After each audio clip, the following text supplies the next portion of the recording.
comme convenu, nous allons donc retrouver tout de suite Eric Seban pour une analyse du DAX. Bonjour Eric. Bonjour. Bonjour, je vous remercie beaucoup d'être avec nous ce matin. Je rappelle que vous êtes trader, formateur et coach. Eric, le DAX qui, bien à l'image des principales places boursières mondiales, flanche depuis quelques séances, pénalisé évidemment par cette perspective de hausse des taux de la Réserve fédérale américaine. Ceci étant, alors il est passé sous les 13 000 $, il navigue pourtant dans la fourchette haute, je dirais la moyenne haute des 12 000 points. Est-ce qu'il faut s'inquiéter ? Est-ce que la probabilité d'une chute vers les 12 000 points est envisageable ? Alors, elle est envisageable, il va falloir quelques ingrédients qui convergent pour que la recette prenne. Là, on a une faiblesse qui est assez marquée, parce qu'on revient à nouveau dans la zone de danger. On avait eu plusieurs séances de hausse, on en parlait la semaine dernière, qui s'était faite selon moi dans un flux purement spéculatif, et puis on a la même chose dans l'autre sens, le départ ayant été donné mardi dernier avec les mauvais chiffres US. On avait eu une séance qui avait bien dégringolé. Je vous disais mercredi dernier que maintenant on allait regarder un peu dans le détail justement l'éventuelle variation de volatilité implicite sur les options, et puis la courbe du prix, l'action des prix, pour se faire une opinion sur la façon dont les investisseurs digèrent la nouvelle. Alors, oui, la baisse est importante, on est à plus de 3% entre mercredi dernier et maintenant. On revient dans le bas de la zone, là maintenant, voilà, 12 550, ça a été touché ce matin, on a un léger rebond, puis on y retourne. Évidemment, c'est pas top, ça fait 5 fois qu'on y retourne. On y est allé une fois en juillet, 2 fois en septembre, 2 fois je sais plus, je m'y perds un petit peu. Mars, juillet 2 fois, et puis septembre, c'est la deuxième fois. Donc, à force d'y retourner, et sachant qu'à chaque fois qu'on y va, les rebonds sont de moins en moins forts, évidemment, la probabilité qu'on glisse en dessous, elle existe. Je dirais pas qu'elle est forte, c'est pas mon scénario principal, parce que justement, à l'observation de la volatilité dès la semaine dernière, dès jeudi dernier, il n'y en a pas eu justement de hausse de volatilité. On est descendu, voilà, le graphique montre bien qu'on est redescendu jusqu'au niveau de double appui.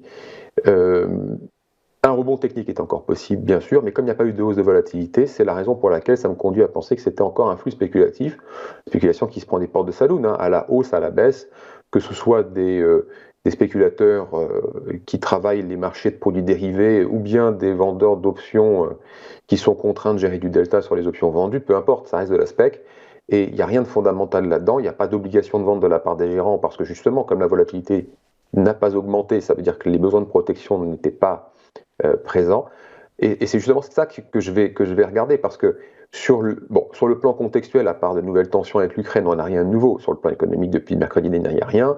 Sur le plan sanitaire, il n'y a plus rien. La volatilité, je vous le dis, reste élevée, mais elle est stable, et ça fait des semaines que ça dure.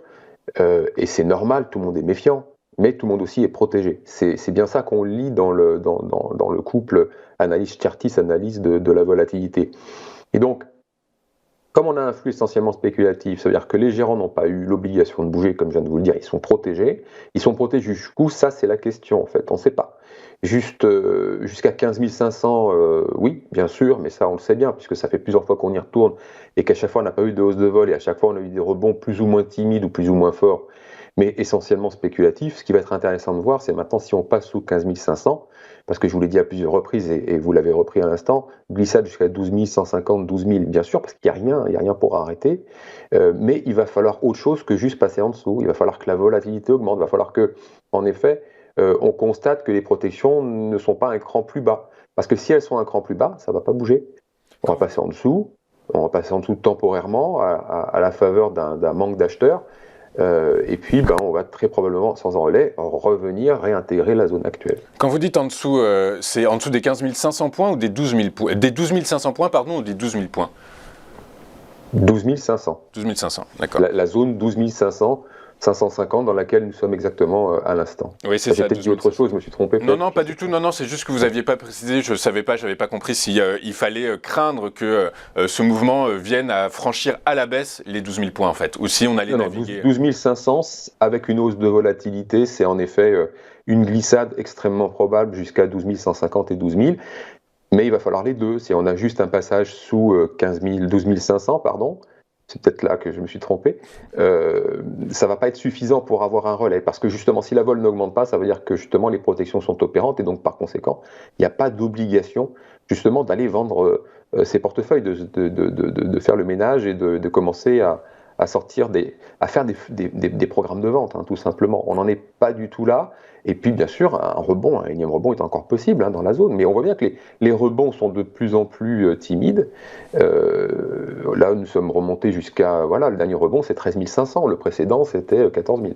D'accord. Vous voyez, ça s'essouffle. Les rebonds s'essoufflent. Est-ce qu'il y a un moyen, Eric, de connaître justement où sont placés les stops des gérants? Ou pas du tout, c'est juste... Non, mais les gérants travaillent... Non, les gérants ne travaillent pas avec des stops. Les protections, du coup, où sont les protections? Est-ce qu'on peut les calculer, les connaître, les comprendre, ou c'est a posteriori? Alors, les calculer, non. Observer la volatilité implicite et son évolution jour après jour, en fonction du niveau de prix, en prenant des notes. J'ai un historique énorme. Et donc, ça me permet justement de savoir que la semaine dernière, dans la zone actuelle, on était à une volatilité légèrement inférieure au niveau de prix où nous étions en juillet, où la volatilité était un peu plus élevée. Et c'est comme ça qu'on arrive, en suivant et puis en connaissant le métier des différents opérateurs, à comprendre justement ce que la volatilité implicite, celle qui anticipe finalement le niveau d'inquiétude des investisseurs, alors à échéance courte et à échéance plus lointaine, de comprendre un petit peu où on en est de ce niveau-là, et puis de ramener ça en analysant le graphique, et puis bon, avec l'expérience, on arrive à décoder le message, bien sûr. Ok, très clair. Du coup, j'entends que avec votre collecte de données et votre analyse, vous avez admis qu'aujourd'hui, la probabilité d'inquiétude des investisseurs a probablement un peu baissé par rapport à ce que vous aviez en tête précédemment. Elle a baissé au même niveau de prix par rapport à juillet, elle est stable depuis des semaines, et justement ce qui va m'intéresser de savoir, justement comme la semaine dernière, ce qui m'intéressait de savoir, c'est de savoir justement si elle allait augmenter, cette volatilité, si le niveau d'inquiétude allait augmenter après les chiffrés. Ça n'a pas été le cas, le marché est descendu. Donc, ça, je vous le disais aussi la semaine dernière, le marché se déplace dans le vide, et il a continué de se déplacer dans le vide. Il se déplaçait dans le vide à la hausse, il s'est déplacé dans le vide à la baisse, on atteint des niveaux importants, un niveau important de support. Maintenant on va voir comment soit on rebondit, bon, et à force d'y retourner, la probabilité d'aller en dessous, elle commence à devenir de plus en plus forte. Mais si on passe en dessous la zone 12 500, sans hausse de volatilité, le relais est très peu probable. C'est mon scénario principal. Mais si je constate que s'il y a une hausse de volatilité, alors ça veut dire que là, pour le coup, les gérants sont plus protégés jusqu'à 12 500.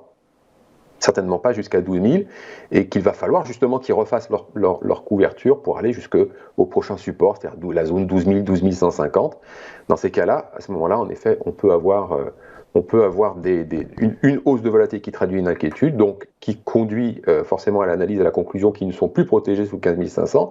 Ça peut provoquer des glissades. Ok, très clair.